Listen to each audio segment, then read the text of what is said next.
How are you doing today? Take it away. Well, thank you so much, Patience and Thelma, and a very good morning and welcome to the AM News. My name is Justin Bemunyi. Now, President Bola Tinubu is promising support and steps to addressing various challenges confronting the power sector, particularly in the generation section of the value chain.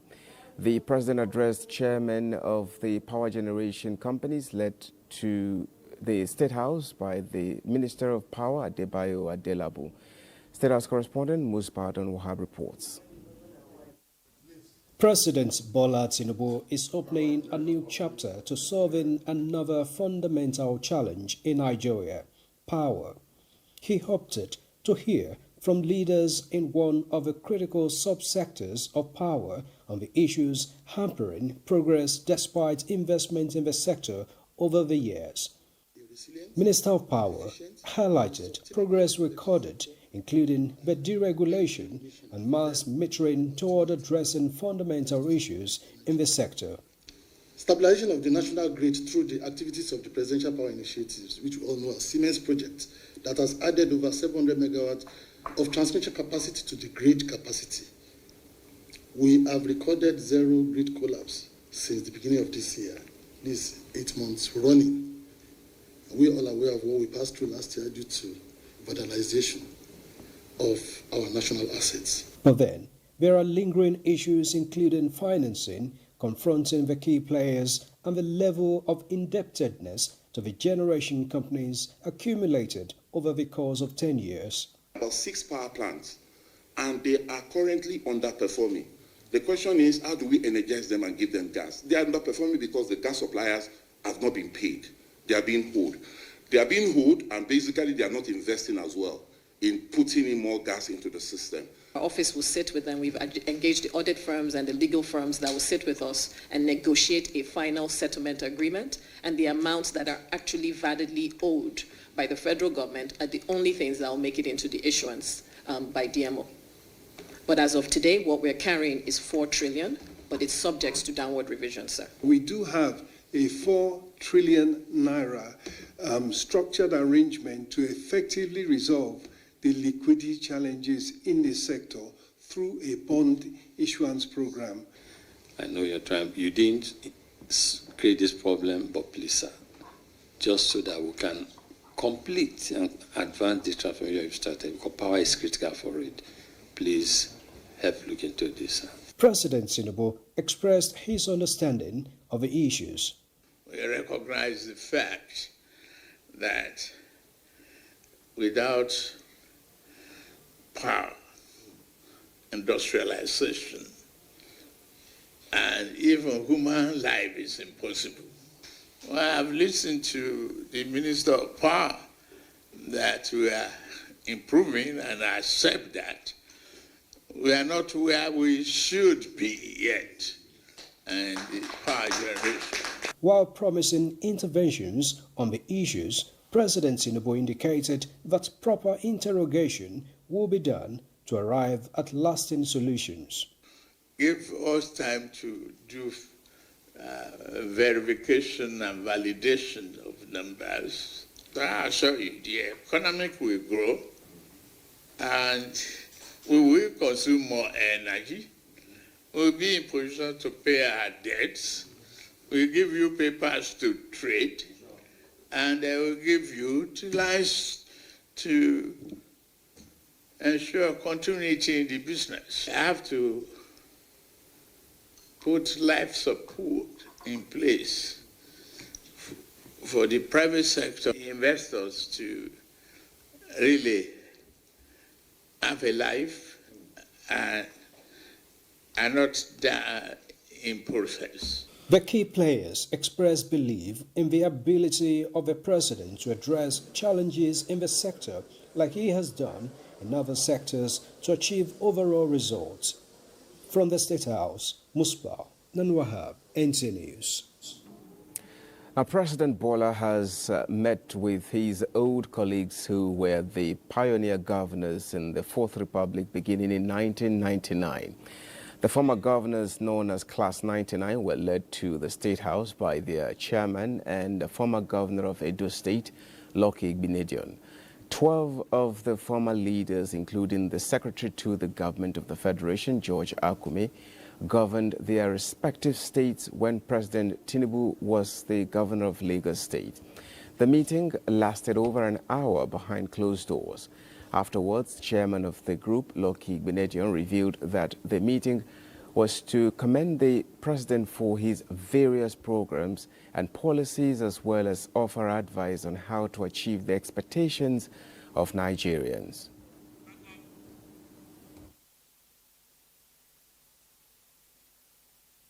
We spoke basically about the security and the situation of the nation, the economy, and of course agriculture. The president showed his concern about these various issues that we came to discuss with him, and we also provide our own solutions about how he can go about bringing about succor to the people, especially in the rural areas, feeling the impact of the harsh economy. And he assured us that he's looking into it. We also spoke about the stability of the Naira, which he also addressed appropriately. So it has been a very fruitful deliberation with Mr. President. What do you want him specifically to address henceforth? Well, the first and foremost thing is security, because we told him that without security, there can be no progress. There can be no stability.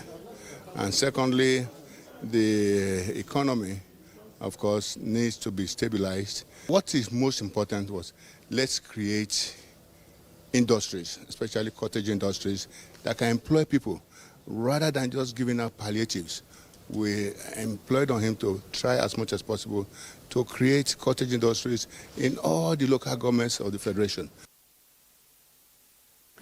State House correspondent Muspat Wahab reports that this is the second time the class of '99 would be visiting the president in the State House.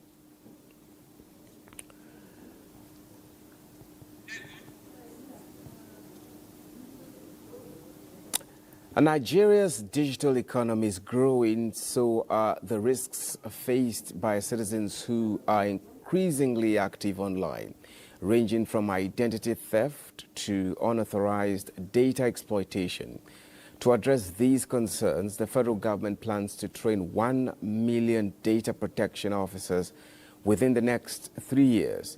Olayinka Ojo reports that the launch of the Youth Data Protection Awareness Program is expected to spark a national movement of digitally literate and security-conscious young Nigerians.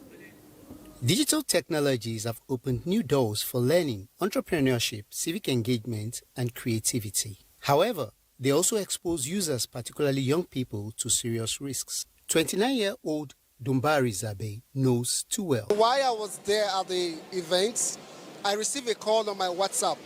Please click on this link immediately.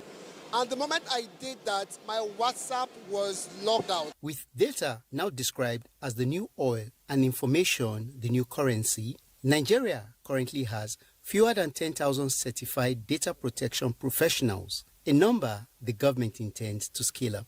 Another part of it is the ability of this sector, of this ecosystem to create jobs. Section 32 of our law says that every data controller and processor in Nigeria must engage the service of a DPO. It enables us to understand the challenges we face so we can design and implement effective solutions as we monitor and evaluate our progress. With the right training, they become custodians of their privacy, defender of their national digital sovereignty, and creator of economic value. We will work with all partners to make sure that the YDPAT is a model for Africa and beyond. With the flag off of the Youth Data Protection Awareness Training, young Nigerians like Dumbari are set to move from basic awareness to active participation in building a more secured, data-protected digital future. Olayinka Ojo, NTA News. Now, the National Orientation Agency, NOA, has donated 5,000 copies of the national anthem, a sample of the Nigerian flag, and some other publications of the agency to the National Sports Commission. Kenneth Nani reports that the agency is also seeking collaboration with the National Sports Commission to harness opportunities in the sporting world to promote Nigeria's identity, delivering the items on behalf of the Director General of NOA, Director Special Duties and State Operations, David Akoji, emphasizes the need for Nigerian sportsmen and women to be well acquainted with the rhythm and wordings of the national anthem, as well as ensuring that only national flag with the correct colors of Emerald Green 2.0 is hoisted or flown across the world. This is that we achieve, especially in the international sporting events, to build stories about our resilience, about our capacity, and then about our place in the Committee of Nations. National Sports Commission Shehu Diko appreciates the gesture and expresses the willingness to partner with the NOA to maximize the economic value chain around sports for investments, job creation and development. The economy, if we get it right, and that is exactly what we are trying to do. For example, if I come domestic, we have an ambition to make sure that we, in a very short while, most of the apparels and everything we use locally for our sports are made locally. I was in Abia State. The governor is trying to set up what he calls special economic zone, where companies can go and set up factories to create sporting wares and stuff like that. Both parties agreed that sports are unifying factors for Nigerians and must be used to promote the Nigerian identity. Now, 2 years after the removal of fuel subsidy, Nasarawa State is counting gains of the bold decision by President Bola Tinubu as sub-nationals continue to witness increase in revenue. Aliu Tijani Mohammed reports that Nasarawa State government has injected the surplus revenue into infrastructure development across the state. In what could be described as from pain to gain is the story of post-fuel subsidy removal in Nasarawa State, from the hinterland of Tutu and Nasarawa to the ancient town of Kefi and the gateway town of Karu, as well as Kokona, among other communities in the western zone of the state, are stories of life-changing infrastructure executed by the state government due to increased revenue accruing to the state from the federation account. We are very appreciative for this market. We don't tell where we need new market for Nasarawa local government. For the construction of this road, the road was very bad. By then, this road is not well constructed like this. Since the removal of fuel subsidy, the state monthly allocation from the federation account jumped from less than 3 billion naira to more than 6 billion naira, with the state government injecting the surplus revenue to address infrastructure deficit in communities. I've invited most of my friends who always said, the money for this subsidy, where is it going? I say, come to Nasarawa, you will see where the money is going. Local government councils are also complementing with rural projects due to increased revenues as the people of the state acknowledge positive impact of economic reform policies of the federal government. In Lafia, Aliu Tijani, NTA News. And this is where the news ends. Thank you so much for being a part of it. My name is Justin Bemunyi. We now take a short break before we take you back to Weekend Deal.